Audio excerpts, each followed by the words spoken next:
Taurus, hi, welcome to Mr. Queen PH. At ito ang inyong weekly reading for March 18 to 24, 2024. This is a general reading. Just take what resonates. Watch your Sun, Moon, Rising, Venus for other messages. And thank you sa lahat ng mga sumusuporta dito sa ating channel.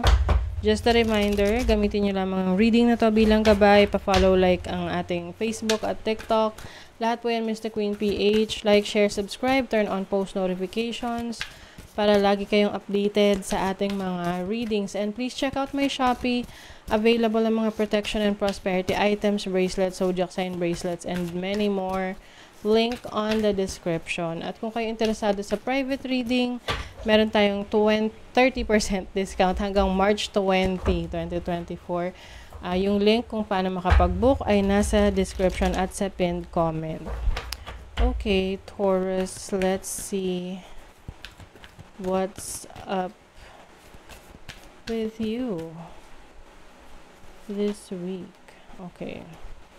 Be proud of yourself. Ayan. So, kung ano naman daw yung mga na-achieve nyo, mga small wins, ayan. Be proud of yourself. Kasi malayo na eh. Malayo na rin yung narating nyo. Sabi nga malayo na pero malayo pa. So, at least you are celebrating your success. Lighten up, ayan. So, this is about being more focused on yourself shining, no? Minsan kasi hindi natin binibigyan ng credit yung sarili natin ng ganun kadami kasi inisip natin hindi tayo worth it. But you are worth it. You've been working so hard. The energy is gaining momentum. Ayan. So, maaring this week, mas lalo kang magiging determinado na mas marami ka pang ma-achieve. Oo. Minsan kasi akala natin, hindi natin nakukuha yung gusto natin. But, hindi natin na-realize na may mga small steps tayo na nagagawa, na nadadala tayo doon sa patutunguhan natin, no? We are able to move forward towards the direction na gusto nating tahakin. Hindi lang yun natin napapansin. Kasi nga, small steps. That's why you have to be proud of yourself. Kasi may progress. Oo. So, example, ang goal mo is makapagbawas ng timbang, 'di ba? And then, every day, you're working hard, nagji-gym ka, nagda-diet ka, tapos nakikita mo, every week, tipong 5 pounds lang yung nababawas sa'yo. Still, you have to celebrate that. Kasi ibig sabihin, may progress, no? May nagiging resulta yung ginagawa mong effort. Kahit maliit pa yan, at least, you are seeing results, diba? Let's see your overall energy. Overall energy ng mga Taurus. You have the world. Oh, meron kayong accomplishment, may achievement. You have the 7 of Pentacles. Yes, this is something na matagal mo na hinihintay. Okay? You need more patience kasi malapit mo nang ma-achieve yan eh. You have the Tower. Yes, I think this is a major change, a major accomplishment sa inyo na hindi nyo akalain na ma-achieve nyo pala agad right away. Alam mo yun, na parang ang tingin mo, hindi mo nakikita yung resulta, pero behind the scenes may nangyayari. Okay? So, meron din kayong opportunity here for international affairs, pwedeng business, trabaho sa ibang bansa. Oo. So, this is waiting for fruition. So, yung iba sa inyo, nakapagtanim na kayo, nakapag-invest na kayo, so naghihintay na lang kayo ng resulta. And there's definitely a major achievement para sa inyo. Let's see your money, career, finances. Ace of Swords, you have a new inspiration, merong bagong creative ideas, no, for your career, for your business.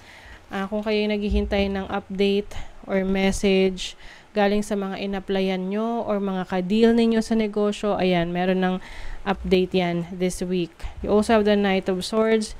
You will be talking to a lot of people this week. Be mindful lang sa mga bibitawan yung salita. Make sure na mapapanindigan yun talaga.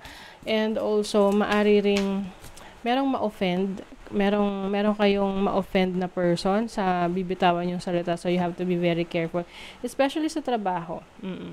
You have the Ten of Pentacles. Yes, meron ditong financial stability in your career, in your business.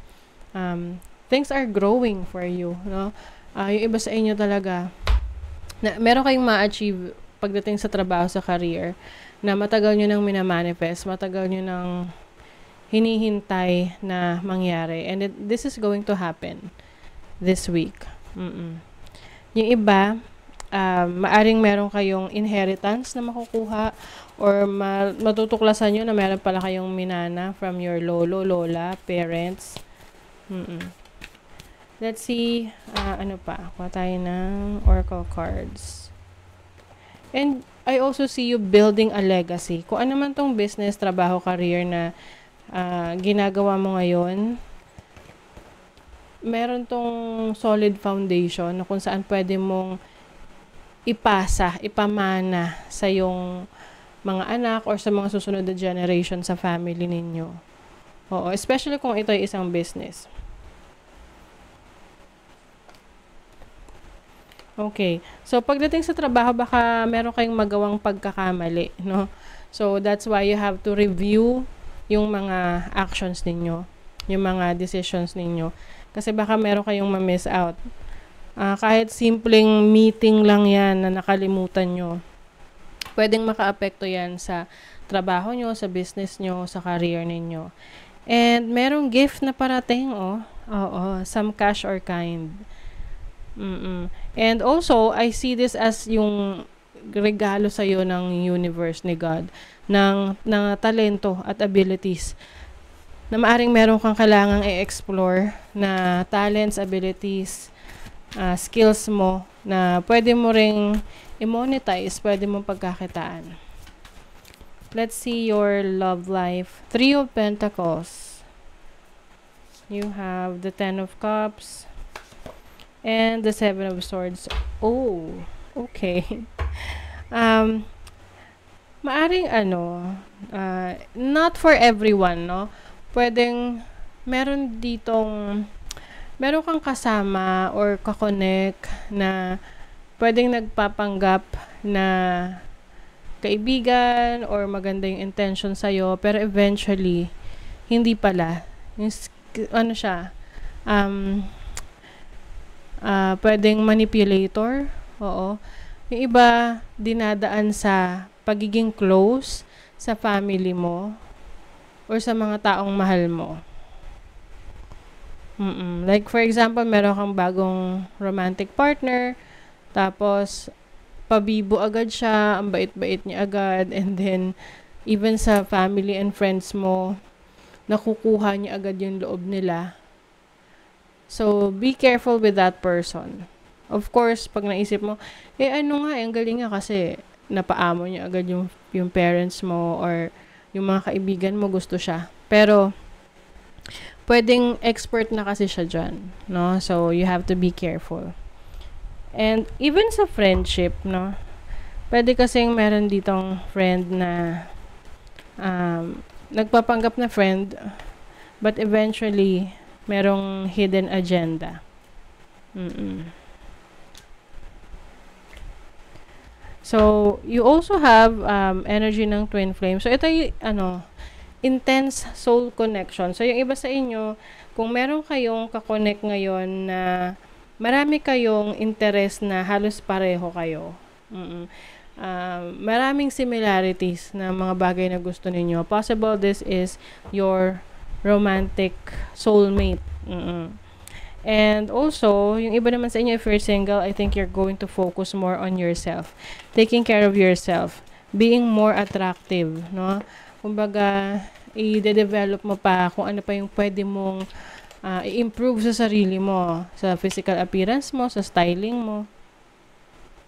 Meron ding dealings or relationship with an older man. So, yung iba sa inyo, pwedeng ito ay significant sa buhay nyo. Can be your parents, your lover.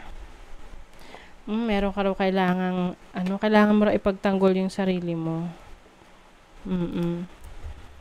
I don't know if this is about your connection sa parents mo na kailangan mo ipagtanggol yung sarili mo at yung mga choices mo sa buhay. But there is also a wish na matutupad, no? Like what I mentioned kanina, no? Maaring may kinalaman yan sa inyong business or sa inyong career. Oo, na wini-wish ninyo. Okay, so that is your reading, Taurus. Thank you so much. Bye.